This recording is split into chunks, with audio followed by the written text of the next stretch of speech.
my first interview was an HR interview where essentially a lady from HR essentially wanted to know what my interests were and essentially was trying to get to know what I was interested in, so on and so forth.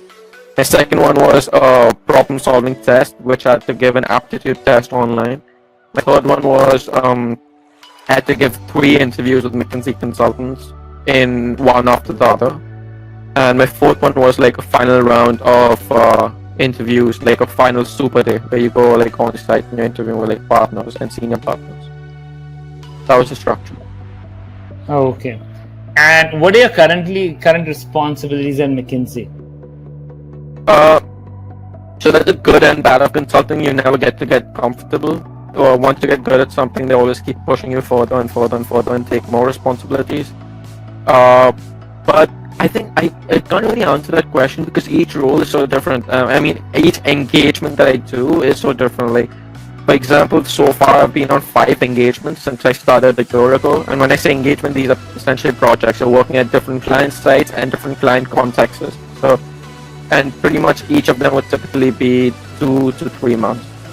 The first one that I started was a pure strategy project at a big hospital chain where essentially we're going in and this company was doing really badly and they were going to die out and they were in dire conditions and they wanted help from us. So everything was like super hectic because if we didn't act fast enough, the company would be underground. So that was a different kind of role that I had. But the one that I had previously, like just before I started my current one, was there was a company in the Midwest that essentially was an insurance company, and they wanted us to help them risk stratify stuff, which was like a risk stratification role, where I learned completely new stuff about, let's say, finance and healthcare, which I wasn't used to before that. And it was an easy project in terms that it wasn't super intense. It went on for like 14 weeks.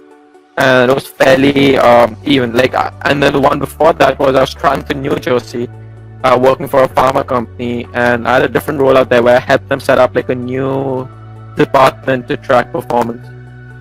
And that one was I used to leave my apartment at like 9 a.m. and I used to leave the client side at 4:30, and I'd get back home at 5, and I didn't know what to do.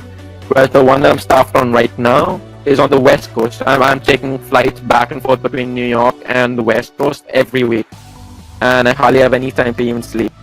So your responsibilities keep changing from different project to project. Your work-life balance keeps changing from different project to project, and I think that generally speaking, you would have some sort of control on that, but you would be pushed on all levers. So the general levers that we tend to judge people on is knowledge. How much specific knowledge do you have in a particular industry? The second would be problem solving. The third would be, are you a caring people leader? The fourth would be client impact. The fifth would be, do you have entrepreneurship and do you take ownership? So they aren't going to tell you what to do. They expect you to do. They'll give you a task and they'll expect you to find 10 ways to do that task. So your responsibilities keep changing is what I would say. Okay, and your life as a professional in terms of, do you have time for other things, or it varies from project to project? I do. So between projects, you always get like 2 to 3 weeks off on the beach, which is fairly nice. So you do have to do work, but it's like 2 or 3 hours per day. Not a lot of work. Besides that, weekends are always protected. You'll more often not never have work on the weekends. So you have enough time to meet up with friends and to catch up and do whatever you want to do in your personal life. But Monday to Thursday, you wouldn't have a lot of time, at least in consulting. Great.